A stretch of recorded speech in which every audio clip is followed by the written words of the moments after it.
Hello, myself Dr. Mandeep Singh, working as a senior consultant and head of department in the Department of Respiratory Medicine in FIMS Hospital.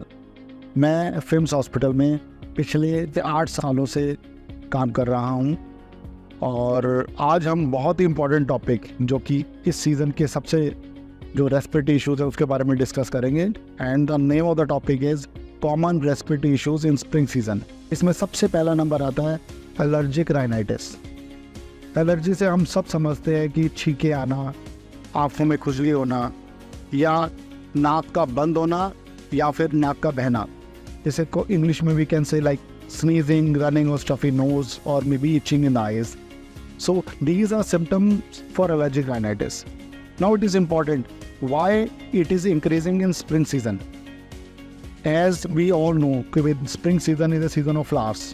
तो जैसे जैसे फूल पौधे बहुत अच्छे से blossom करते हैं तो इनमें से कुछ ऐसे ऑर्गेनिक डस्ट निकलती है जिसे हम पॉलन कहते हैं। तो ये पॉलन एक एलर्जन और एक ट्रिगर की तरह एक्ट करता है और ये इस कंडीशन को प्रमोट करता है जिसे हम कहते हैं एलर्जिक राइनाइटिस। तो ये इस सीज़न में काफ़ी कॉमन एंटिटी है। हम देखते हैं इस सीज़न में काफ़ी commonly cold, cough, running nose, जिसको कॉमनली हम फ्लू कहते हैं। तो there are certain type of infections जो कि इस सीज़न में काफ़ी कॉमन होते हैं क्योंकि सीज़न चेंज हो रहा होता है। वी ऑल नो कि सर्दियों से हम गर्मियों की तरफ मूव कर रहे हैं और मिडल को हम स्प्रिंग सीज़न कहते हैं। एक common entity called as hay fever, जैसे कि हमने पहले भी डिस्कस किया कि पॉलन्स का लेवल या ऑर्गेनिक डस्ट का लेवल बहुत हाई होता है।